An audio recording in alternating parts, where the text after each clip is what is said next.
jauh datang dari Sambas. Ujung ulur namanya ngama Kesebongko Bayak Kuali.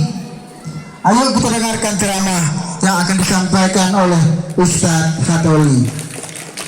Baiklah, bapak-bapak, ibu-ibu sekalian, kita nantikan dan kita dengarkan bersama-sama tabligh akbar dalam rangka memeriahkan Isra Mi'raj Nabi besar Muhammad sallallahu alaihi wasallam yang akan disampaikan oleh Ustadz Hatoli SSY MH. Mari kita berikan tepuk tangan untuk penceramah kita. Kepada beliau dengan segala hormat kami persilakan.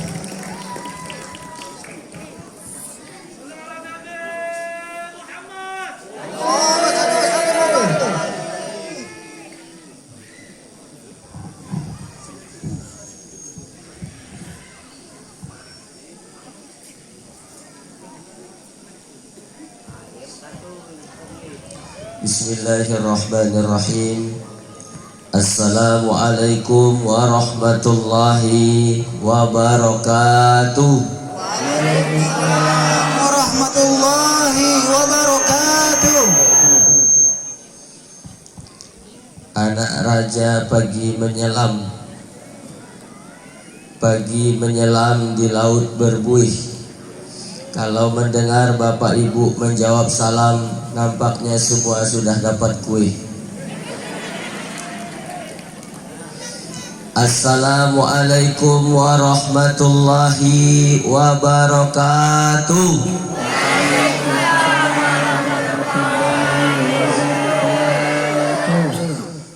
Yang jawab salam mudah-mudahan masuk surga. Yang tidak jawab salam mudah-mudahan suaminya kawin lagi.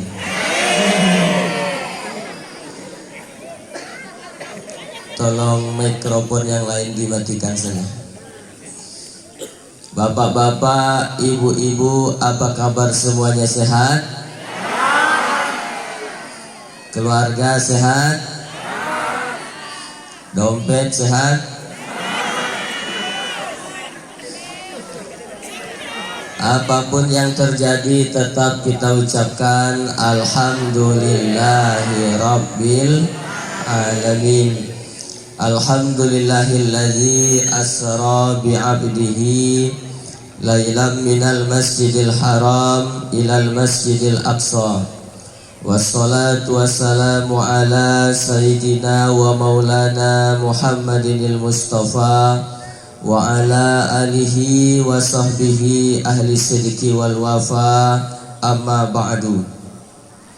Yang kita hormati bersama Bapak Camat yang diwakili oleh Bapak Ekron Silalahi.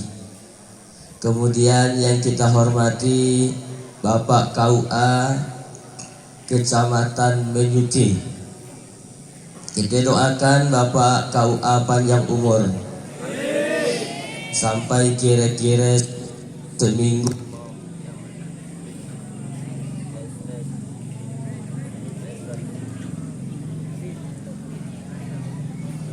Tes satu. Ini namanya mic wireless. Wire kabel, less tidak ada. Wireless tidak ada kabel.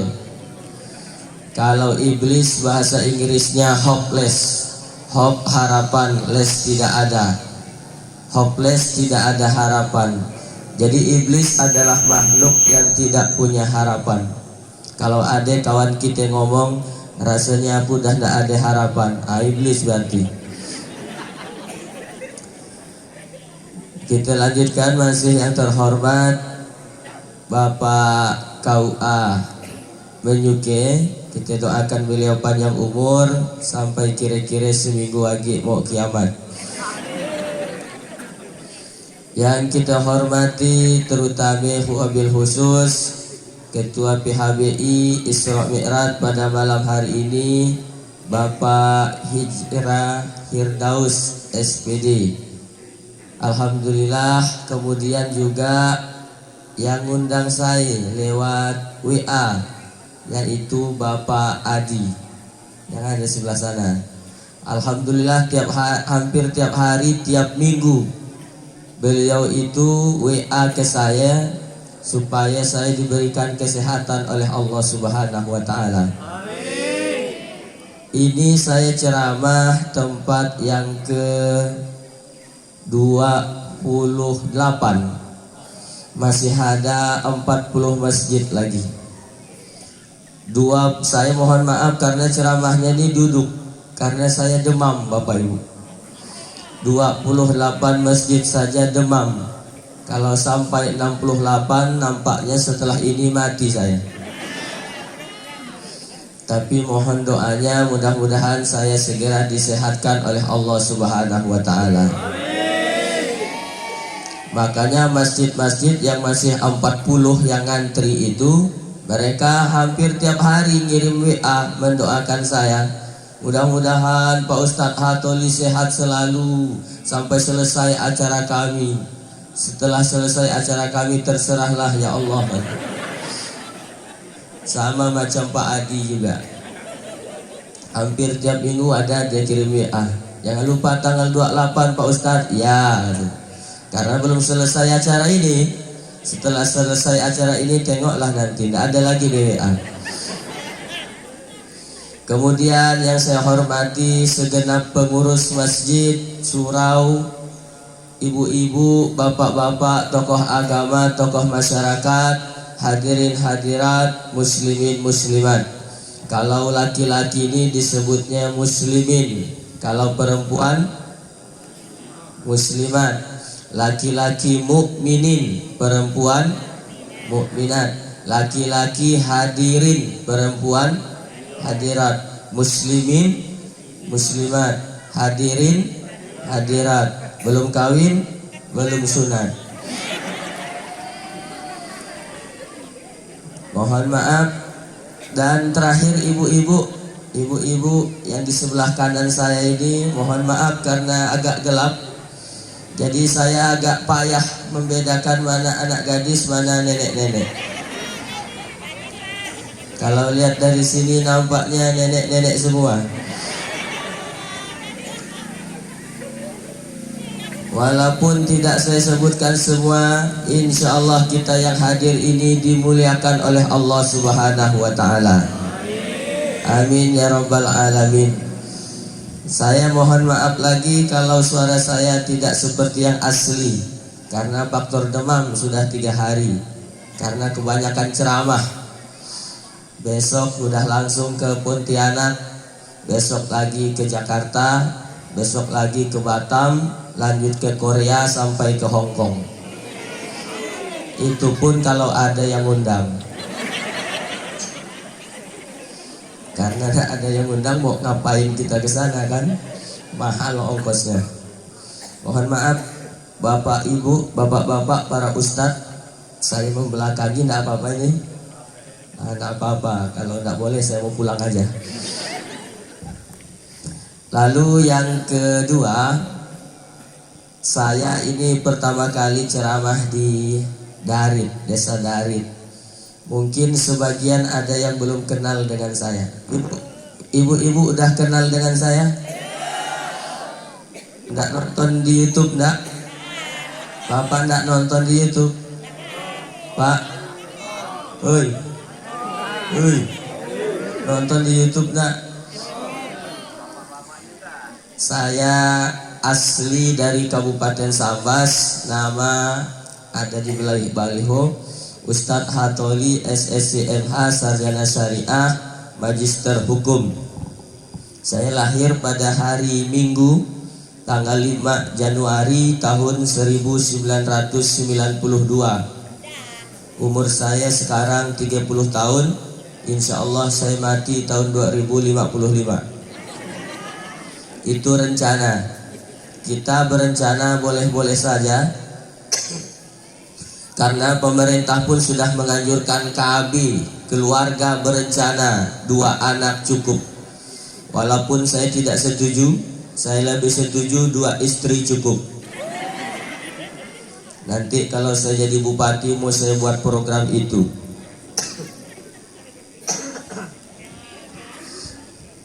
Dua anak cukup. Saya alhamdulillah sudah menikah ibu-ibu. Semoga ibu-ibu tidak ada yang kecewa. Anak saya satu umurnya 29 bulan. Bukan 29 tahun. Lalu kegiatan sehari-hari sebagai dosen di kampus IAIS Sambas. Ini kok ada air netes, Pak. Seumur hidup baru ini saya ceramah ditetes air. Inilah nampaknya ceramah paling menyakitkan. 20 tahun akan datang anak saya nanti nanya, ayah, di mana ceramah yang paling menyakitkan? Di Darit, kata saya. Kenapa? Air hujan turun. Netes, boleh Jima agak maju, Pak? Izin ya.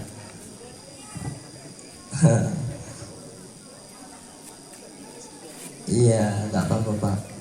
Nanti kalau hujan kita sama-sama hujan ya. Yang di belakang nggak hujan nggak apa-apa. Nah, ibu bapak, saudara hadirin yang saya hormati, lalu lanjutkan sekarang yang ketiga. Sekarang kita buat MOU. Apa MOU itu? Memorandum of Understanding between me and you. Tahu artinya? Sama, aku pun nggak tahu. Kita buat kesepakatan. Ini ceramahnya mau berapa lama? Hah? Berapa jam, Bu? Saya sebenarnya ceramah di mana-mana tuh 1 jam, sesuai dengan air yang kena berikan 600 ml. Tapi kalau saya lihat nih cuma 330 ml. Berarti setengah jam aja. Cuma nampaknya rahasia saya udah bocor, dikasihnya 3 botol. Nampaknya sejam setengah ini. Insya Allah saya sampaikan tausiah ini 1 jam. Mulai tadi jam 9.20, insya Allah selesai jam 10:20. Setuju semuanya? Karena semua udah setuju, mari kita tutup saja ceramah ini. Udah setuju semuanya. Insya Allah 1 jam ya Bu ya. Karena juga bagi waktu dan saya agak kurang sehat, insya Allah 1 jam. Tapi kalau nanti saya lihat ada 2 orang nguap, langsung saya tutup. Kenapa ditutup? Ada 2 orang nguap Pak Ustadz. Karena orang sudah ngantuk. Nggak ada lagi gunanya lama-lama ceramah. Percuma kita di atas berapi-api, jadi ya bawah berair-air, keluar oli samping. Bagus kita tutup. Nah makanya jaga-jaga mulutnya nanti ya, insya Allah. Ibu bapak, tadi saya sempat mikir bahwa acaranya ini di masjid. Saya tuh kalau habis isya, ceramah habis isya tuh biasanya pakai kain Pak, kain sarung. Ini saya pakai celana karena diberitahu oleh panitia acaranya di lapangan Pak Ustadz pakai pentas. Saya harus pakai celana. Takutnya kita pakai sarung ceramah datang angin kencang. Rezeki kata ibu. Makanya saya pakai celana. Ibu bapak saudara hadirin, lalu saya pikir tadi pas berangkat hujan dengan angin-anginnya kencang. Dalam pikiran saya tidak ramailah nanti yang hadir tuh, paling 10 orang aja. Tapi kalaupun malam ini yang hadir cuma 10 orang, saya tetap akan ceramah. Kenapa? Karena saya sudah biasa ceramah tidak ada orang, berdua aja sama kamera. Assalamualaikum. Di kampus begitu, warahmatullahi wabarakatuh. Lewat security. Itu Ustadz dah lama begitu kan. Padahal saya sama kamera. Baik, judulnya Isra Mi'raj. Isra secara bahasa berarti berjalan di waktu malam. Siapa saja yang berjalan di waktu malam berarti dia lagi apa Pak? Wah, nampaknya udah bermatian nih bapak-bapak. Nggak bisa diajak ngomong. Maklumlah yang hadir ini juga saya lihat banyak orang tua. Ada yang udah diintai-intai malaikat maut. Kita ulang ya, maklum udah malam nih kadang ceramah nggak nangkap. Orang udah ngantuk ini. Isra secara bahasa berarti berjalan di waktu malam. Siapa saja yang berjalan di waktu malam berarti dia sedang Isra. Ibu-ibu bertengkar sama suaminya, keluar rumah bawa pakaian. Ibu-ibu lagi apa tuh? Isra. Mau kemana bu? Mau Isra? Kalau di Sabas dulu ada orang Jawa jual makanan. Nama makanannya otak-otak. Keliling dia jalan malam-malam. Dipukulnya gerobaknya itu tek tek tek tek otak-otak. Tek tek tek tek otak-otak. Yang nggak beli nggak punya otak-otak. Berarti dia sedang Isra karena berjalan di waktu malam. Sedangkan Mi'raj, Mi'raj artinya naik ke atas. Siapa saja yang naik berarti dia lagi Mi'raj. Anak-anak naik ke pohon rambutan berarti dia lagi Mi'raj. Bapak-bapak pulang dari dengarkan ceramah saya ini mau Mi'raj dengan istrinya silakan. Ntar kan nanti pulang jam 10:20 ngomong sama istrinya, "Dek, abang mau Mi'raj." "Oke, I'm coming." Karena sama-sama udah paham dia. Itu secara bahasa. Tetapi secara istilah Isra Mi'raj artinya diperjalankannya Nabi Muhammad sallallahu alaihi wasallam pada suatu malam dari Masjidil Haram di Mekah ke Masjidil Aqsa di Palestina, naik sampai tembus 7 lapis langit ke Sidratul Muntaha, Rafrafil Akhdar, Mustawa sampai Aras, berjumpa dengan Allah, mendapatkan perintah sholat sehari semalam 5 waktu, balik lagi ke bumi, nyampai di Mekah sebelum azan subuh. Waktunya tidak sampai 8 jam. Berapa jam pak? Oi, tutup aja lah ceramah ini, nggak ada yang nyaut. Berapa jam pak? 8 jam. Kira-kira nih bu, Isra Mi'raj ini benar atau bohong? Tapi kan tidak masuk akal. Sekarang saja dari Mekah ke Palestina itu kalau naik onta 3 bulan baru sampai. Naik onta, itu pun ontanya udah onta VVIP, very very important person.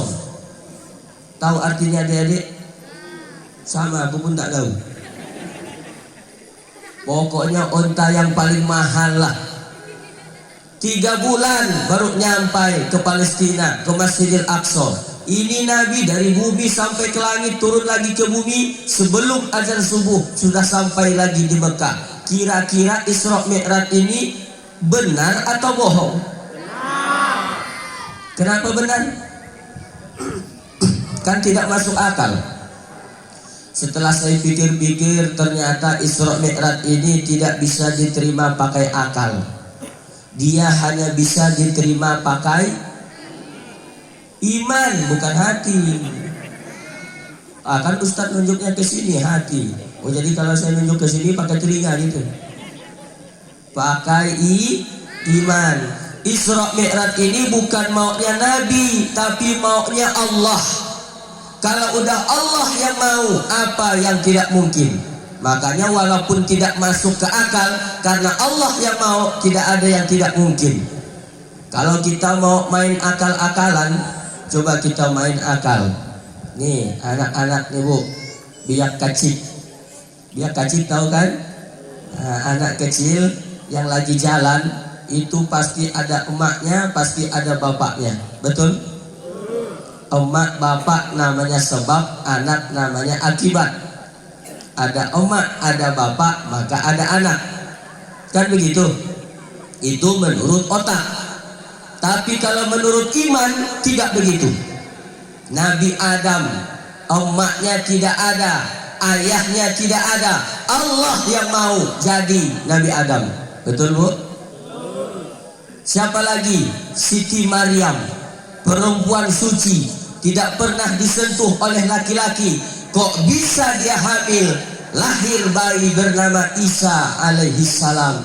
Siti Maryam perempuan suci, dia bisa hamil karena itu mukjizat.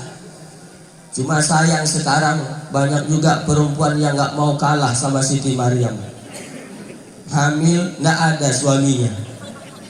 Siti Maryam itu perempuan suci, kok bisa hamil dia Pak Ustadz gak ada suaminya? Mukjizat Allah yang mau. Didarit jangan coba-coba begitu. Lalu hamil gak ada suaminya. Kamu kok hamil gak ada suamimu? Aku mukjizat. Pret. Mana ada lagi mukjizat sekarang Pak? Jadi ternyata Isra Mi'raj hanya bisa diterima pakai iman, otak kekecilan untuk menerima peristiwa sebesar Isra dan Mi'raj. Kalau begitu, apa pesan Isra dan Mi'raj? Isra Mi'raj ingin berpesan, wahai umat Islam, wahai umat Nabi Muhammad, jaga iman kalian dan wariskan kepada anak-anak kita. Karena sekarang tantangan iman luar biasa, godaan iman luar biasa dahsyat, maka jagalah baik-baik, wariskan kepada anak-anak kita. Bu, ibu datang ke sini saja sudah diuji imannya, dites imannya, digoda imannya, ditantang imannya, datang ke sini. Tadi siang udah niat, nanti malam ada Pak Ustadz Hatoli datang, mau hadir dengarkan ceramah. Begitu mau keluar, mau turun dari rumah, gerenteng, rintik. Keluar orangnya, enggak, tangannya yang keluar. Ya hujan kata dia, rintik. Ntar juga lebat nih hujannya, lebat benar hujannya. Giliran malam minggu mau nonton band, nanti kita nonton band ya malam minggu. Begitu mau keluar, gerenteng, ya rintik. Antar juga teduh itu hari. Kenapa? Al-kalamud doa, ucapan adalah doa. Ana inda zonni abdi bi, aku ini tergantung bagaimana prasangka hambaku kepadaku, kata Allah. Nih digoda imannya datang ke sini. Bapak-bapak datang ke sini digoda juga imannya. Kalau setan asli yang menggoda kita bacakan ayat kursi, insya Allah lari dia. Cuman masalahnya kadang yang menggoda itu teman kita sendiri Pak. Mau kemana Pak? Mau dengarkan ceramah Ustadz Atoli. Oh kita sini aja Pak, ngopi. Kalau ada teman model begitu Pak, langsung bacakan ayat kursi. Allahu la ilaha illa huwal hayyul qayyum la ta'khuzuhu sinatun wa la naum lahu ma fi. Kenapa kau embus saya? Kau setan menggoda aku. Nah, digoda imannya. Makanya datanglah ke sini, insya Allah yang hadir di sini adalah orang-orang yang selamat imannya. Kenapa diuji? Kenapa digoda iman kita datang di pengajian Pak Ustadz? Karena datang ke sini pahalanya luar biasa. Setiap ada orang yang ingin berbuat kebaikan, setan akan selalu repot. Setan tidak akan pernah rela kalau ada orang yang mau berbuat kebaikan dapat pahala dari Allah. Tidak mau setan. Kenapa? Karena hadir ke sini begitu besar keberkahannya. Apa misalnya Pak Ustadz? Satu, hadir di pengajian, di majelis ilmu, dosa-dosa kita digugurkan oleh Allah Subhanahu wa ta'ala. Bu, Ibu, ibu ada dosanya enggak? Ada atau banyak? Banyak atau banyak sekali? Banyak sekali atau luar biasa banyaknya? Banyak dosa. Dosa telinga, salah dengar. Dosa mulut, salah ngomong. Dosa hati, iri, dengki, hasut, sombong. Dosa sama suami. Ada enggak dosa sama suami? Ada atau banyak? Banyak atau banyak sekali?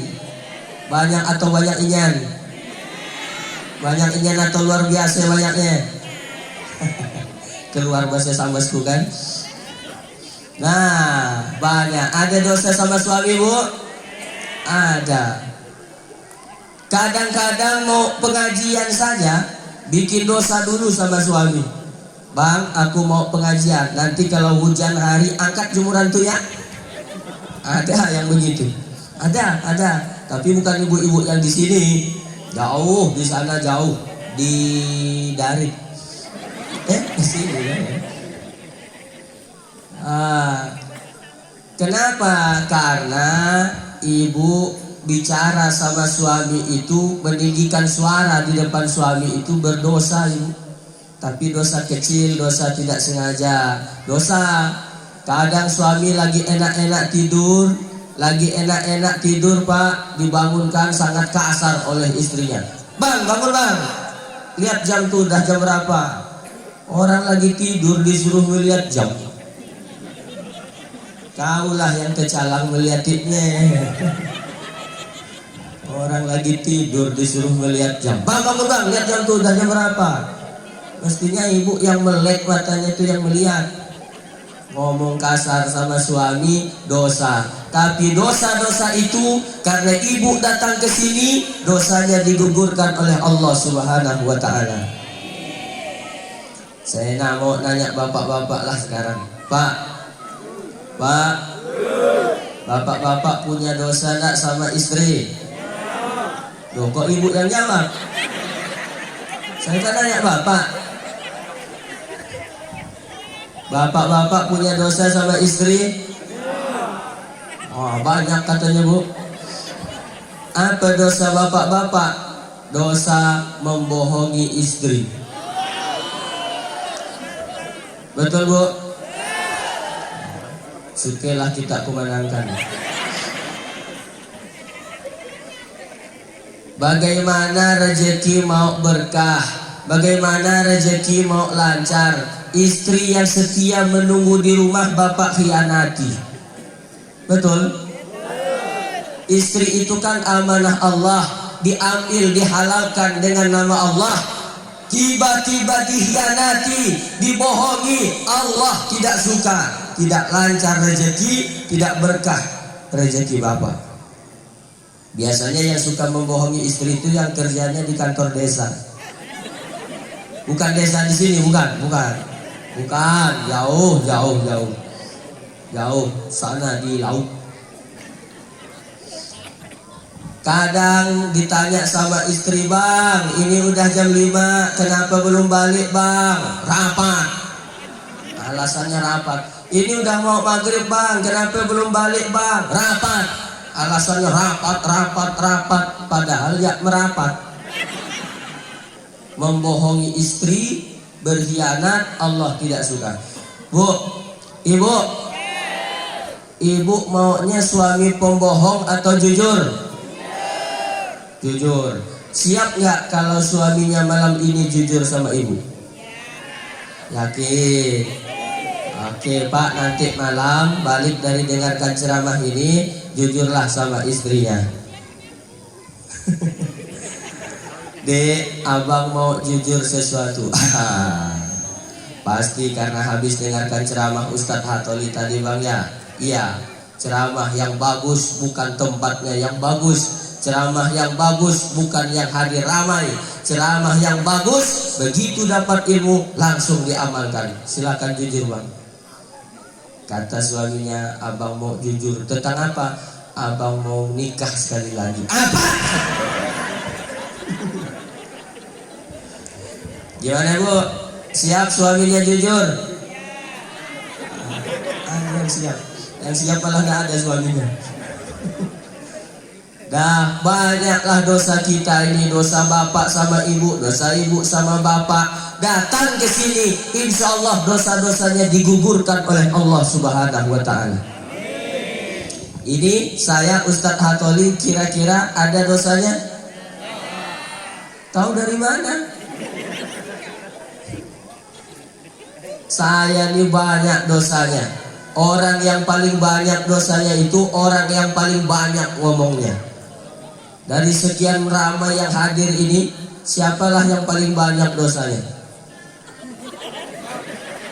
Kalau gitu pulang aja saya. Man kasara kalamuhu, siapa yang paling banyak bicaranya, kasara khoto'uhu, dia yang paling banyak salahnya. Siapa yang paling banyak salahnya, dia yang paling banyak dosanya. Siapa yang paling banyak dosanya, neraka lebih layak baginya. Wah, dari sekian ramai yang hadir ini, siapa yang paling layak masuk neraka? Wah, ini ceramah senjata makan tuan nampaknya.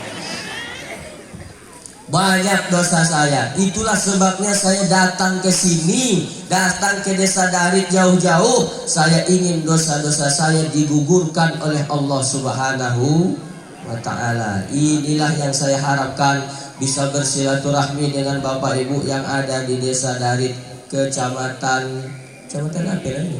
Kecamatan Menyukin. Baru pernah saya dengar Kecamatan Menyukin. Datang ke sini ternyata ada Kecamatan Menyukin. Lama-lama kalau di Darit tinggal adalah yang saya suka. Masya Allah, ternyata orang di Darit nih ramah-ramah, orangnya baik-baik. Tadi saya maghrib di rumahnya Pak siapa Pak Ion kah? Pak Irmas. Jadi saya tuh makan lalu minum, dikasih air kopi. Saya minum air kopinya tapi pahit. Kenapa air kopi di Darit ini pahit, kata saya dalam hati saya. Tapi begitu saya duduk di sini, tahulah jawabannya. Kenapa air kopinya pahit? Karena manisnya udah pindah ke ibu-ibu. Insyaallah, ibu-ibu walaupun malam ini habis hujan, bintang tak ada, tapi wajahnya tetap fresh and beauty. Tahu arti fresh and beauty? Dilarang merokok itu. Masya Allah, ada yang duduk di kursi, ada yang duduk di bawah, ada yang berdiri. Yang duduk di bawah tidak usah sedih, insya Allah pahalanya 2 kali lipat. Yang di kursi kalau mau 2 kali lipat turun ke bawah. Diampuni dosa-dosa kita Bapak Ibu, digugurkan oleh Allah, dihapus, digugurkan, ditipet, dicoret. Maka insya Allah pulang dari sini kita semua dalam keadaan bersih dari dosa-dosa kita. Amin ya Rabbal Alamin. Nah, itu yang pertama, hadir ke sini digugurkan dosa-dosa kita oleh Allah. Yang kedua, hadir di majelis ilmu ini, kata Nabi, lebih baik daripada kalian sholat sunat 1000 rakaat. Bu, pernah sholat sunat 1000 rakaat? Belum? Saya pun belum. Bapak pernah sholat sunat 1000 rakaat? Belum pernah. Jangankan mau sholat sunat 1000 rakaat, sholat tarawih saja melihat jadwal imam dulu. Siapa imam malam hari ini ya? Katanya, siapa imam malam hari ini ya? Oh, yang imam malam hari ini Pak Haji Hasani. Wah, lama nih nampaknya. Lama, bacaannya lambat gitu. Kalau sholat itu baca saja ayat yang umumnya semua orang hafal, supaya makmum ini enak mengikutinya karena sama-sama hafal. Apalagi sholat tarawih, ibu-ibu ini kan udah capek Bu ya. Bu, di bulan Ramadan nanti siapa yang paling capek, bapak atau ibu? Ibu. Yang nyiapkan makan sahur bapak atau ibu? Yang nyiapkan buka puasa bapak atau ibu? Yang bangun lebih dulu bapak atau ibu? Ada bapak yang bangun lebih awal dari ibu? Ada, bangun kencing.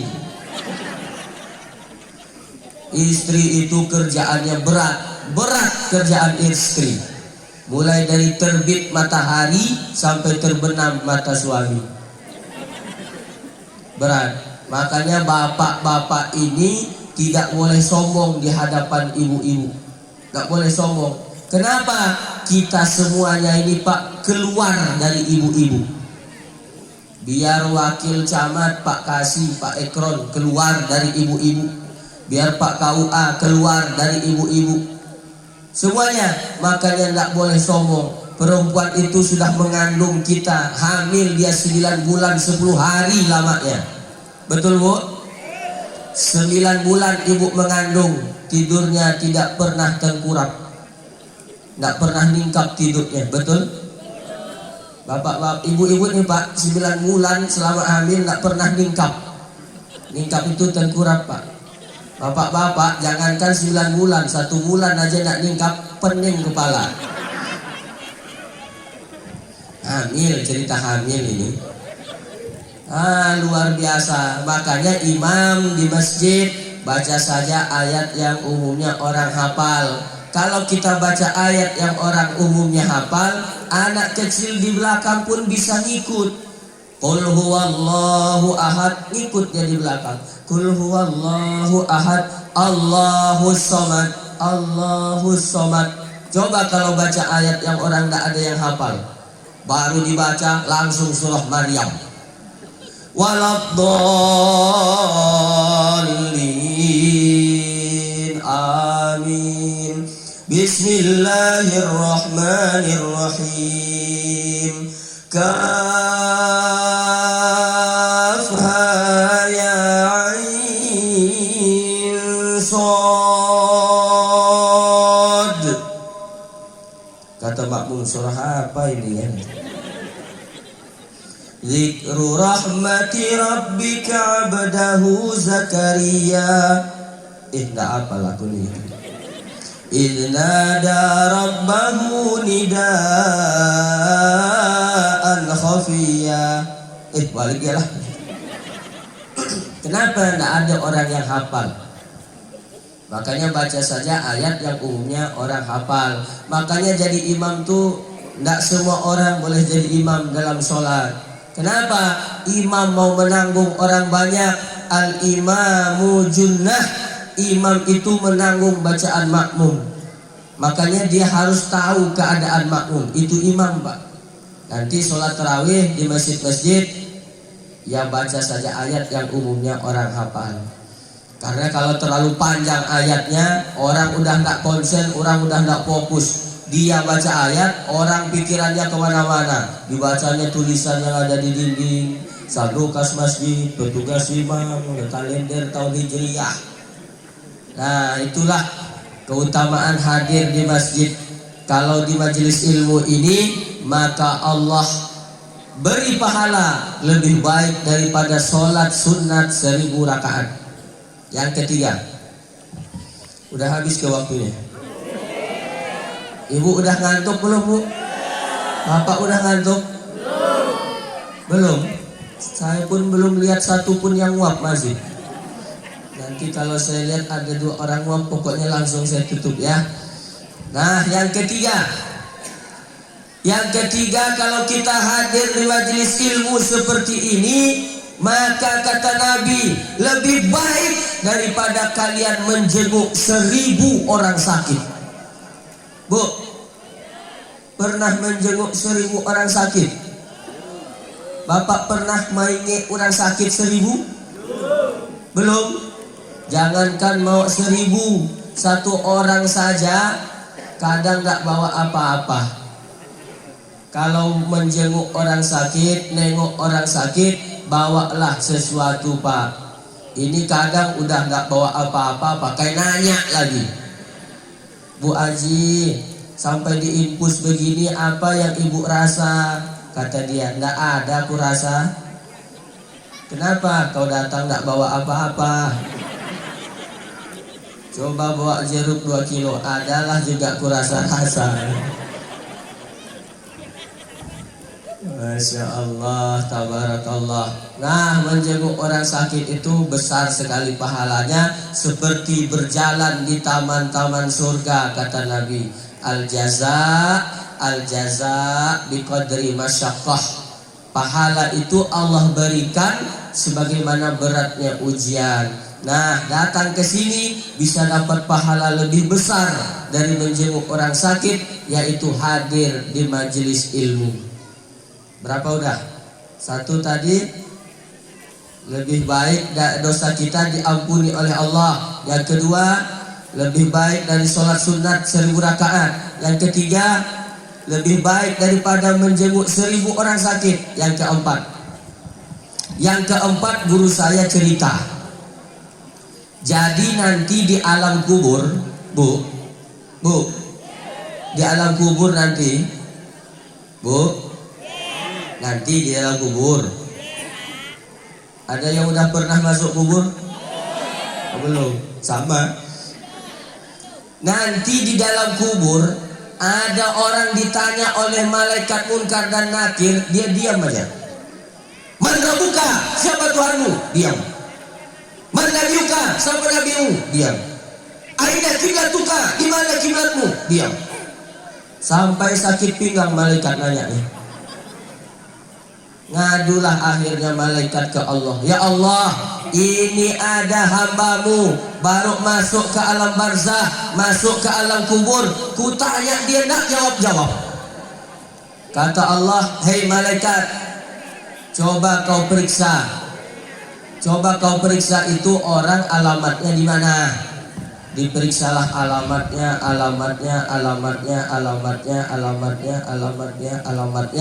Oh, alamatnya Desa Darit, ya Allah. Desa Darit, iya. Siapa namanya? Hijrah Firdaus, ya Allah. Wah, ada orang yang di belakang. Kata Allah, nah kau tahu tak si Hijrah Firdaus itu? Tak tahu, ya Allah. Dia adalah orang yang paling suka hadir di pengajian. Cuman masalahnya dia bebal. Tahu bebal, Bu? Ngaji babal. Diginikan kata guru, ndak tahu-tahu, disuruh begini, ndak bisa-bisa, tapi suka di pengajian. Nah, orang model begitu kata Allah, percuma saja kau tanya, dia ndak akan jawab. Orang yang model gitu dapat maghfurlah, dia dapat dispensasi bebas dari pertanyaan kubur. Nah, Bapak Ibu mau dapat bebas pertanyaan kubur? Jadi bebal semuanya. Kalau bebal hadir di pengajian senang, maka dalam kubur dia bebas pertanyaan dalam kubur. Begitulah hebatnya orang yang hadir di pengajian ini. Yang kelima, yang keberapa dah? Yang kelima, orang yang hadir di majelis ilmu ini melihat wajah orang alim saja berpahala. An-nazar wajhi ila alim ibadah. Memandang wajah orang alim ibadah. Tentu bukan saya bukan orang alim.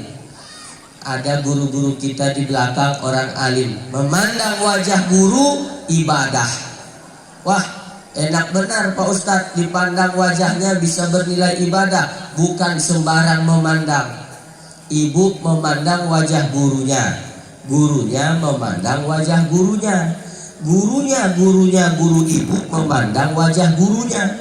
Dari gurunya maka bertemulah dengan gurunya, gurunya lagi memandang wajah gurunya.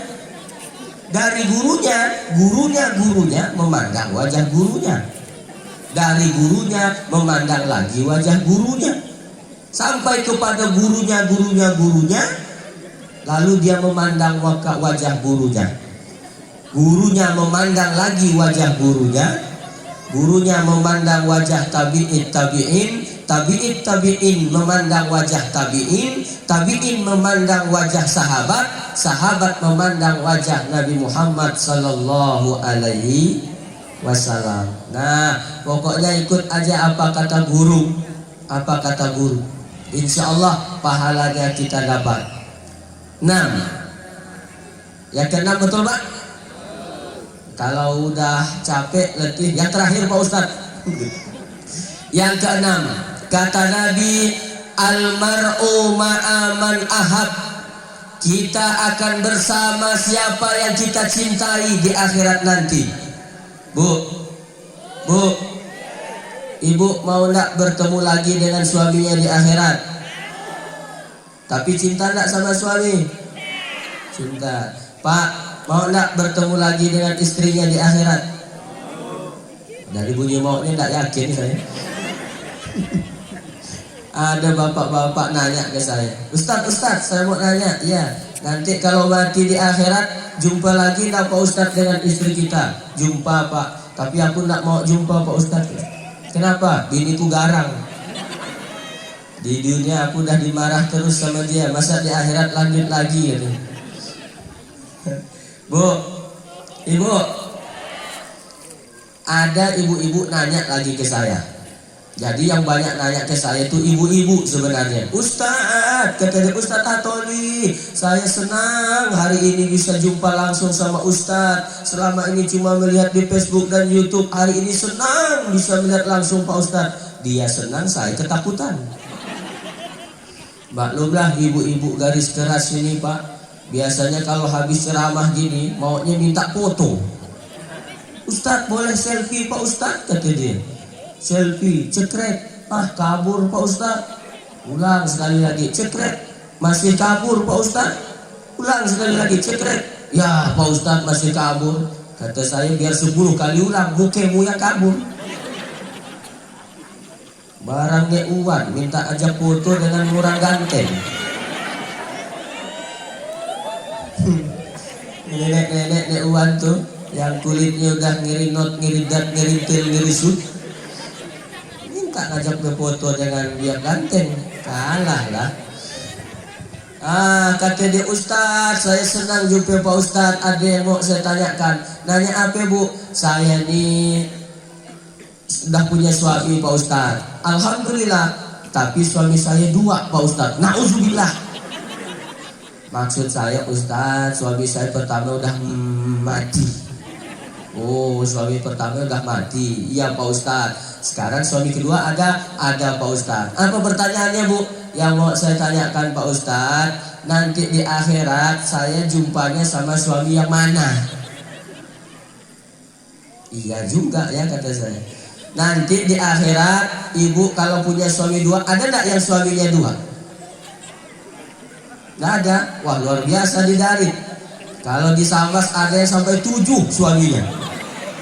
Apa namanya? Janda 7 kali. Bapak ada yang lebih dari 1 istrinya? Ada cuma 3 orang. Di Sambas tuh ada Pak, sampai 8 istrinya. Jadi nikah meninggal dia. Bininya ini meninggal. Nikah lagi, meninggal lagi bininya. Nikah ketiga kali, meninggal. Pokoknya siapapun nikah sama bapak itu mati orangnya. Nah yang terakhir ini dia pula yang mati. Nanti di akhirat ketemunya sama yang mana Pak Ustadz? Maka orang yang pasangan hidupnya lebih dari 1 di akhirat nanti akan Allah tanya dia, hei ibu, nih suamimu ada 7 semuanya. Kau mau pilih yang mana? Kamu pilih yang mana? Kata lagu. Lupa saya gimana lagunya itu ya. Nah kamu pilih yang mana? Kata Allah.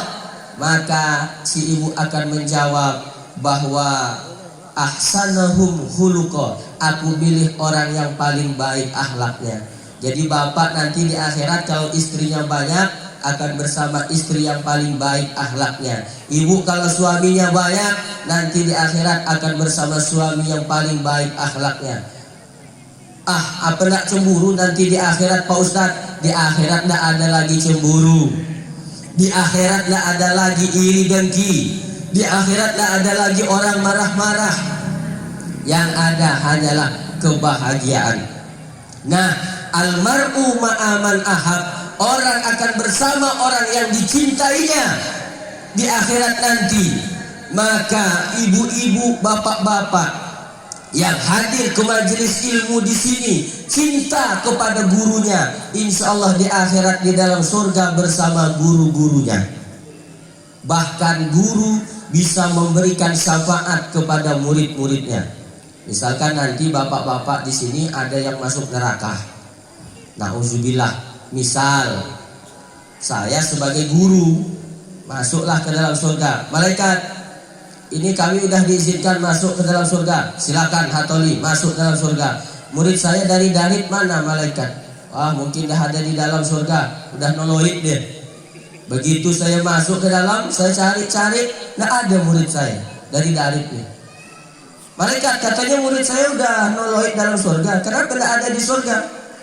Coba kau periksa di neraka, karena di situ tempat ada dua, kalau tidak surga, neraka. Cari dia di dalam neraka.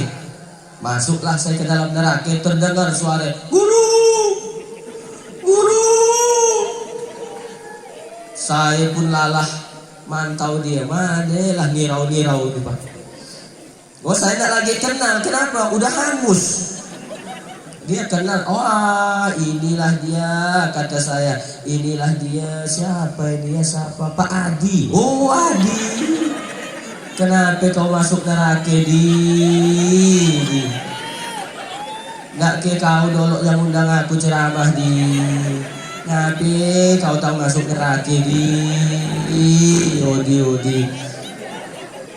Oh dia Ustadz, kata dia, saya dulu yang undang Ustadz datang ke desa Darit. Kenapa kau masuk neraka? Ustadz baliklah kak ceramah di Darit, langsung kami omongkan Pak Ustadz. Dah, ya saya patut. Tapi di Darit ini yang suka ngomongkan orang tuh bukan bapak-bapak, ibu-ibu, bukan ibu-ibu, tapi yang banyak bapak-bapak. Ibu-ibu sih jarang ketinggalan. Nah, maka saya pun bisa menarik tangan Pak Adinda. Ayo kita masuk ke dalam surga. Kita akan bersama siapa saja yang kita cintai di akhirat nanti. Betul? Nah, oleh karena itu hadirlah ke sini, tunjukkan bukti cinta kita kepada Nabi Muhammad sallallahu alaihi wasallam. Menghadiri pengajian, insya Allah di akhirat akan bersama Nabi Muhammad sallallahu alaihi wasallam. Udah habis waktunya? Tapi bapak udah ada yang kisap-kisap matanya, udah kadau-kadau. Insya Allah. Saya senang sekali ceramah malam hari ini. Kenapa? Kenapa senang ceramahnya? Ngomong saya pelan, tapi suaranya udah kedengaran. Kedengaran Bu? Kedengaran. Kenapa kedengaran? Sound systemnya mantap. Coba lihat, macam salon band. Sini ada, situ besar salonnya. Ini punya panitia atau nyewa ini Pak? Oh nyewa. Yang punya salon kita doakan di akhirat masuk surga dengan salon-salonnya sekalian. Saya ceramah itu tergantung 3 faktor. Pertama, faktor jamaah. Kalau jamaahnya semangat, saya tetap semangat. Masih semangat ibu-ibu? Masih semangat bapak-bapak? Maka saya pun semangat juga. Tapi kalau kata saya, masih semangat ibu-ibu? Semangat. Bapak-bapak semangat? Semangat. Macam esok rusak mau mati. Yang kedua, saya semangat ceramah kalau sound systemnya bagus. Biar bagus bagaimanapun ceramah, kalau mikrofon bermasalah jadi jelek ceramahnya. Betul?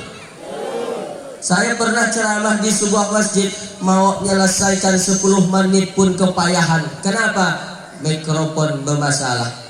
Baru assalamualaikum warahmatullahi. Bila lah mau selesai ceramah itu. Ini luar biasa. Dan yang hadir pun ramai. Lengkaplah menurut saya malam hari ini hadir yang mewakili camat AD, Pak KUA AD, kemudian ibu-ibunya AD, neuannya pun AD, bapak-bapak AD, biak kacik AD. Satu yang ndak ada nih, nak dare. Mana. Yang dah 3 anak yang ngacung tangan. Ini uang semuanya dari situ saya lihat. Masya Allah. Nah, yang ketiga nih, saya semangat ceramah kalau ada makan-makannya. Alhamdulillah tadi saya sudah makan habis maghrib. Insya Allah habis ini saya balik Bapak Ibu. Saya balik karena esok acara lagi di Sambas ceramah di Man Ici Insan Cedekia.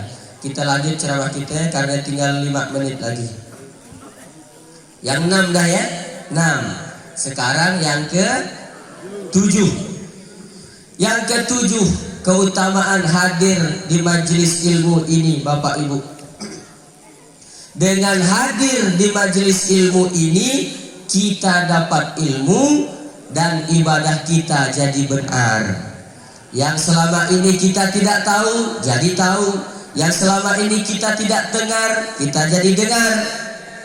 Waktu saya kelas SD kelas 5 dulu, guru saya berpesan, Hatoli, ilmu bikin hidup jadi mudah, seni bikin hidup jadi indah, agama bikin hidup jadi terarah. Bagaimana penjelasannya guru? Pertama, ilmu bikin hidup jadi mudah. Ini saya bisa ceramah jelas begini suara, mudah karena ceramahnya pakai ilmu. Ilmu apa? Ilmu teknologi, sound system, kedengaran semuanya. Makanya saya kalau mau ceramah tablik akbar begini, biasanya saya tes dulu mikrofonnya. Ibu-ibu yang di ujung kedengaran? Tidak, kata dia. Berarti kedengaran. Kan nyaut dia. Bapak-bapak yang di ujung kedengaran? Tidak, berarti kedengaran. Nah, ini bapak-bapak dulu mungkin yang lahir tahun 60-an masih ingat. Tahun 60-an orang pergi haji ke Mekah 6 bulan baru nyampai karena pakai kapal laut. 6 bulan baru nyampai. Orang dah lupa dia baru balik. Jangan-jangan dah mati gitu orang. Sekarang pergi haji dari Batam ke Jeddah cuma 9 jam duduk di pesawat. Tapi bangkit juga, jangan sampai tidak bangkit-bangkit 9 jam. Duduk 9 jam tidak bangkit-bangkit, habis itu tepos. Hilang pantatnya. Nah, ilmu bikin hidup ini jadi mudah. Yang kedua, seni bikin hidup jadi indah. Baca Al-Quran tadi, qori kita, ibadah, tapi dengan seni tilawah terasa keindahannya. Saya sebenarnya bisa juga ngaji qori karena saya pernah ikut lomba MTQ, juara 3 saya, tingkat RT. Pesertanya 4 orang, yang 3 gamam, yang jadi juri Pak RT kakek saya, menang. Seni bikin hidup jadi indah. Azan kalau tidak pakai seni bagus enggak Bu? Azan enggak ada lagunya. Bagus azan enggak ada seninya Pak? Enggak ada lagunya gitu azan. Allahu Akbar, Allahu Akbar, asyhadu an la ilaha illallah, asyhadu an la ilaha illallah. Enggak, kata orang, apa itu yang kerauk kepadau? Harus pakai seni. Allahu Akbar, Allahu Akbar. Oh, kaki Asuk. Tahu Asuk? Ada hubungan keluarga?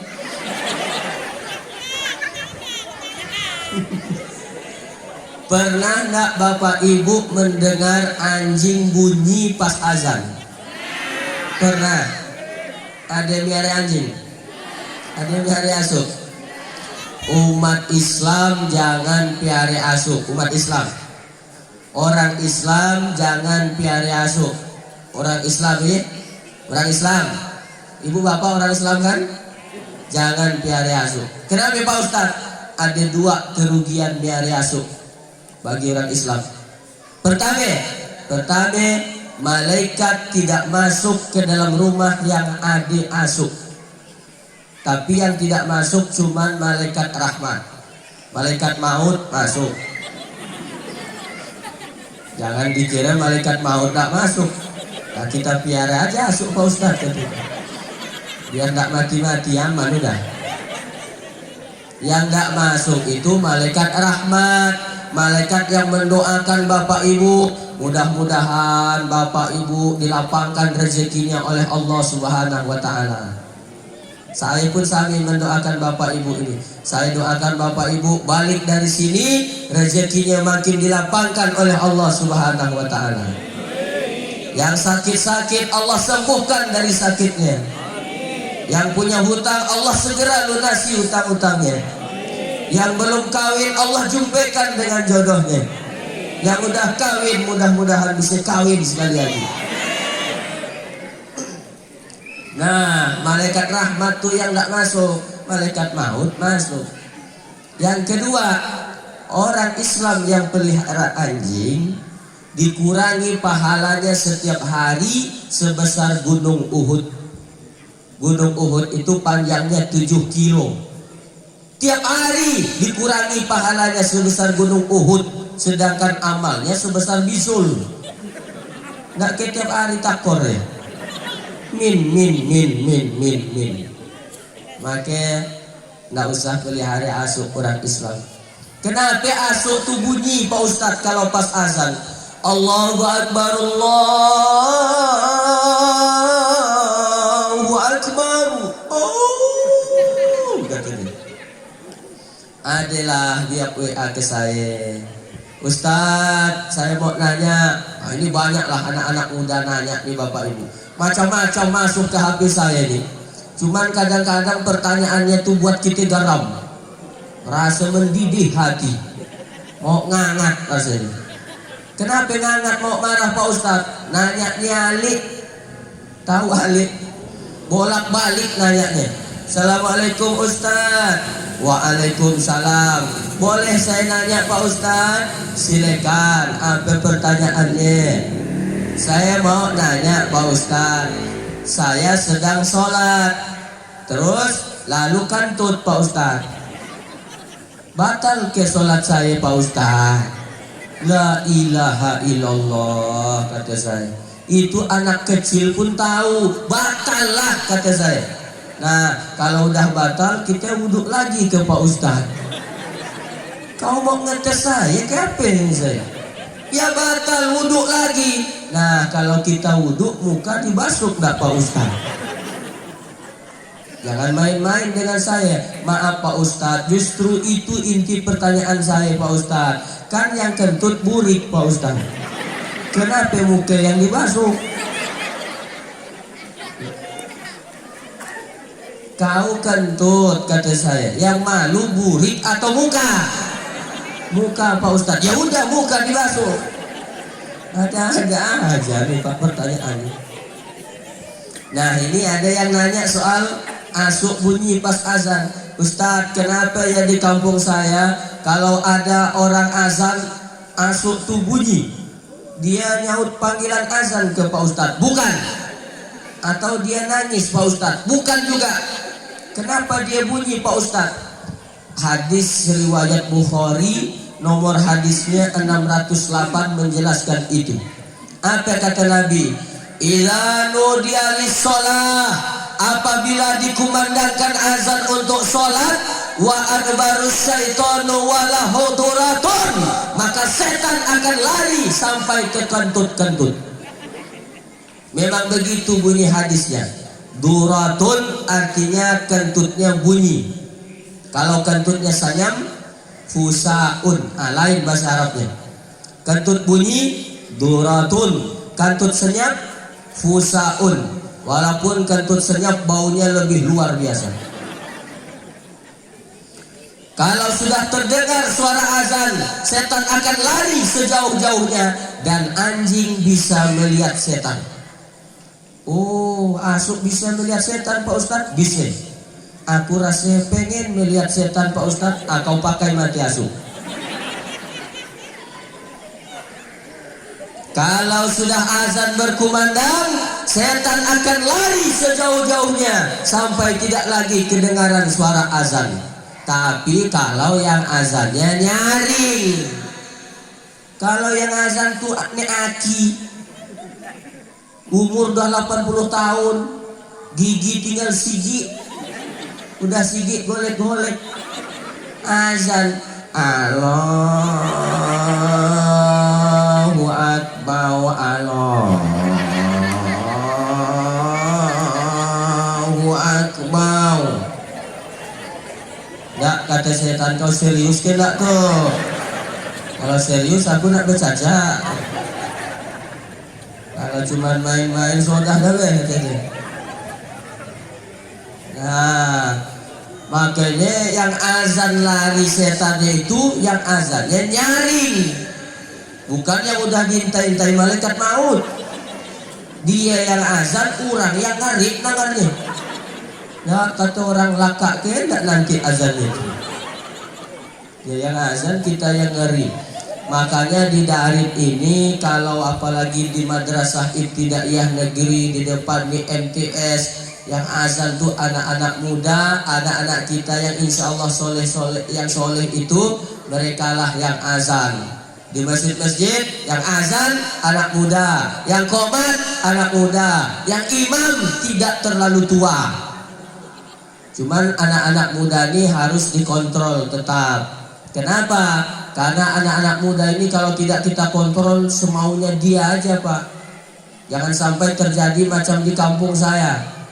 Ada preman baru tobat disuruh azan zuhur, didangdutkan nih.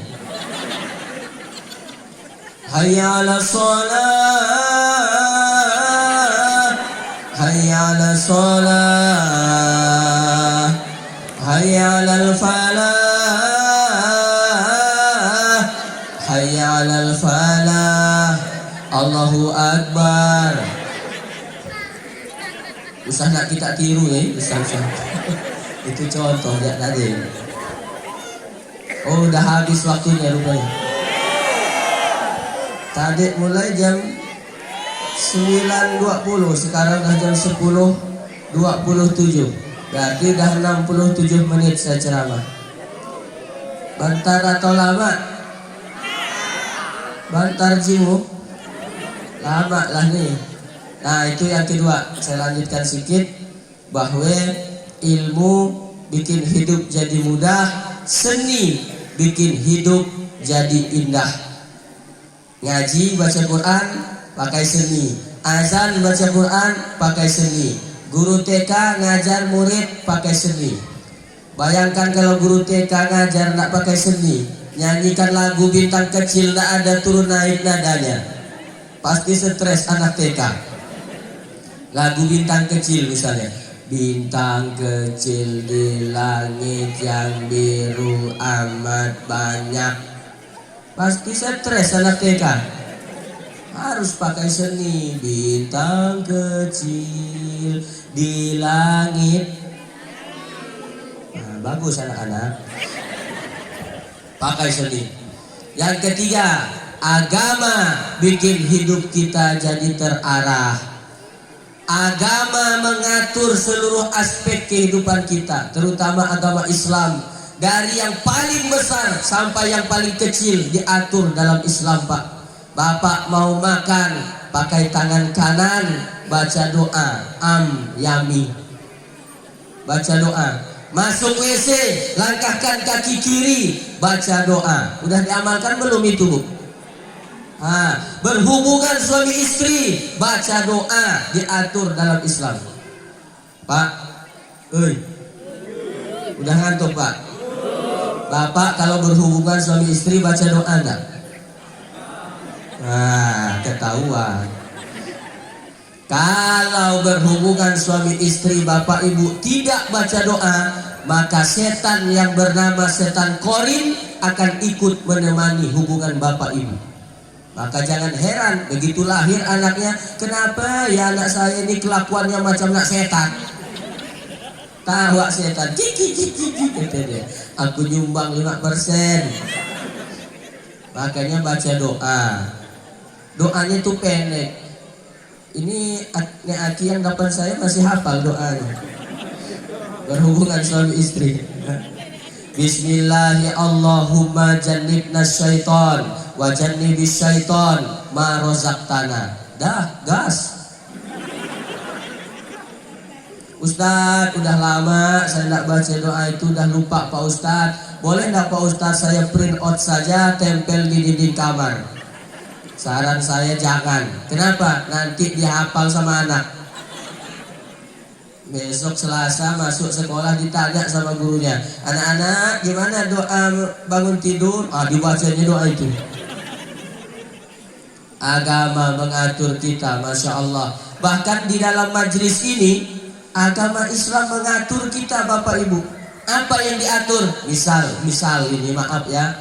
Misalnya ada teman kita kentut dalam majelis ini, Pak. Ketika ada temanmu kentut,